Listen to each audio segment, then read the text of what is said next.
Welcome back to Godless and Grounded. Have you ever wondered why religion feels so deeply rooted in everything around you, even when you don't actively believe in it? Why it seems to influence your decisions, shape your values, and even dictate how you view yourself and others without you realizing it? The truth is, religion doesn't always manipulate in obvious ways. It doesn't need to shout at you from the pulpit or threaten you with eternal punishment. Often, the most powerful forms of control are the ones that feel normal, familiar, harmless.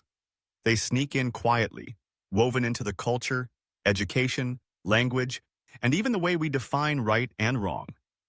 And by the time we're aware of it, we've already internalized the rules.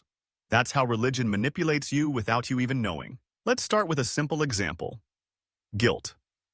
From a young age, many of us are taught that we're broken, that we were born into sin, that we're unworthy, flawed, and in desperate need of redemption, not because of something we did, but because of what we are.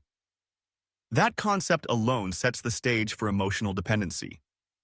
It creates a psychological problem for which religion then offers the only solution: salvation. Think about that. Religion, in many cases, creates the illness first, the sense of deep personal failure, and then sells the cure. You are a sinner, it says, but don't worry.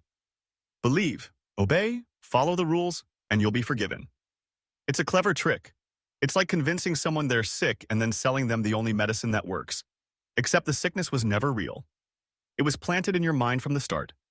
Now take that sense of guilt and combine it with another powerful emotion: fear. Religion often thrives on fear: fear of death, fear of the unknown, fear of punishment. If you step out of line, question authority, or simply doubt what you've been taught, you're warned of eternal consequences. Hellfire, rejection, divine wrath. You may be told that just thinking a wrong thought could condemn you.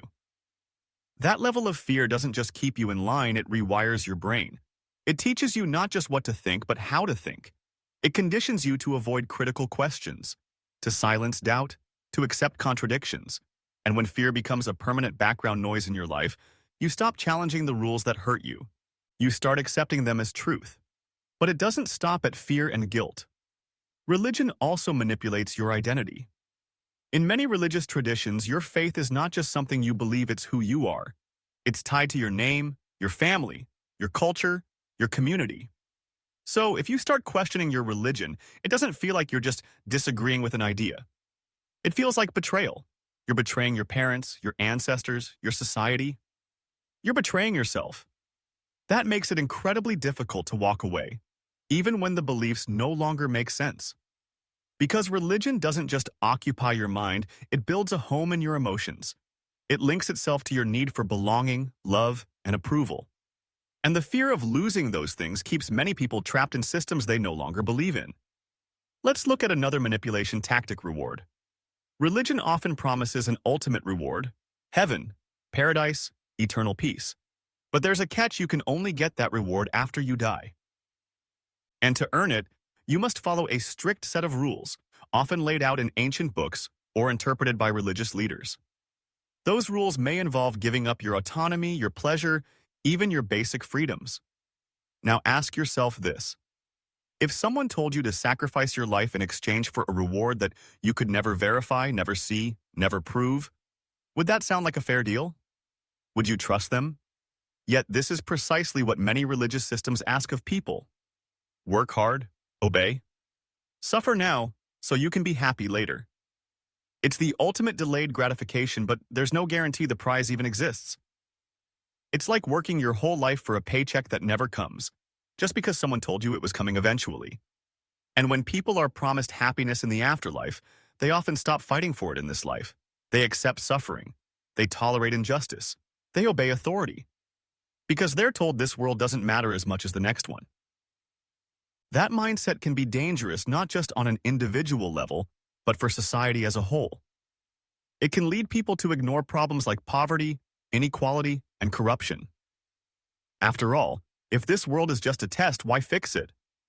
This is how religion subtly manipulates people into compliance. By framing suffering as noble. By glorifying submission. By teaching that your life's meaning depends entirely on obedience to a higher power. Now let's look at how religion manipulates morality. Many religious systems claim to be the sole source of moral truth.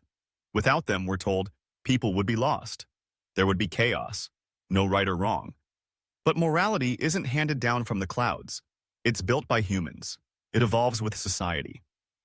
What was once considered a sin in one era is now seen as progress. Slavery, once justified by religious texts, is now condemned. Women's rights, once suppressed by religious authorities, are now championed as basic human rights. Even eating certain foods or wearing certain clothes was once a moral issue, and in some places still is. Religion doesn't create morality, it claims it. Then it uses that claim to judge, control, and punish. And when people internalize those judgments, they begin to police themselves and each other. That's manipulation. Here's another form of religious control, the idea of sacredness.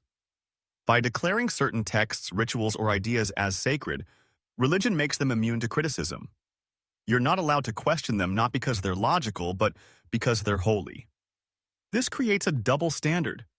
Imagine a political leader saying, "You can't question my decisions because I'm sacred." We'd laugh, but when religion does it, we're told to accept it. This protects outdated ideas from scrutiny. It shields harmful beliefs. It prevents progress. And all it takes is one word sacred to silence discussion. Now let's talk about exclusivity. Most religions teach that their path is the only correct one, that all other belief systems are wrong, that other gods are false, other prophets are liars, other texts are corrupt. This isn't just a spiritual claim, it's a psychological one. It creates an in-group and an out-group. We are chosen, they are lost. That divide fuels arrogance, intolerance, even violence. It turns difference into danger, and it makes it easy to dehumanize those who believe differently. Once again, manipulation works best when it's emotional, and identity is emotional. You may have noticed how religion often targets children. That's not an accident. Children are taught to memorize scripture before they can think critically. They're taught to believe before they can question. In many places, religious education begins before basic reasoning skills even develop. That's not spiritual guidance, that's indoctrination. It's easier to convince someone something is true when you get to them before they learn how to ask, "Is this true?" And when those early beliefs become part of a child's identity, they're much harder to challenge later. It's like trying to uproot a tree that was planted in infancy. By the time you're strong enough to pull it out, it's already grown deep into the soil of your mind. Finally, let's talk about the authority of religious leaders. Many religious systems are structured around hierarchy. Priests, imams, rabbis, monks, they're seen as moral guides, spiritual experts, even messengers of God. But in practice, these leaders often hold immense social, political, and financial power. And power, when unchallenged, is ripe for abuse. History is full of examples: religious leaders exploiting followers, covering up crimes, silencing victims. And because these figures are often viewed as sacred themselves, questioning them feels taboo. That's dangerous. No one should be beyond criticism. No idea should be above scrutiny. But religion builds systems where questioning authority is painted as sin, where obedience is virtue, and where silence is survival. All of this fear, guilt, identity control, moral monopoly, childhood indoctrination, sacred immunity, in-group loyalty, delayed reward, and unquestioned authority is how religion manipulates people without them realizing it. It's not always obvious. It's not always malicious. Many religious people are kind, sincere, and compassionate, but sincerity doesn't equal truth. And good intentions don't make a belief system harmless. What matters is awareness. Being aware of how belief systems shape your thoughts, how they influence your values, how they guide your behavior even when you're not conscious of it. The point is not to attack individuals, but to examine systems. To recognize how deeply religion can root itself into your life without your consent. And once you start seeing the patterns, the invisible strings begin to show. You can respect people's freedom to believe, while still questioning the structures that manipulate minds. You can be compassionate and critical at the same time. And most importantly, you can take back the power to think for yourself without guilt, without fear, and without someone else's idea of salvation hanging over your head. Because real freedom doesn't come from obedience. It comes from understanding. And the first step to understanding is asking, why do I believe what I believe? That one question has the power to break centuries of conditioning. And once you begin to ask it honestly, openly, courageously, you might just discover that the truth was never hidden. It was just buried beneath layers of fear, tradition, and blind trust.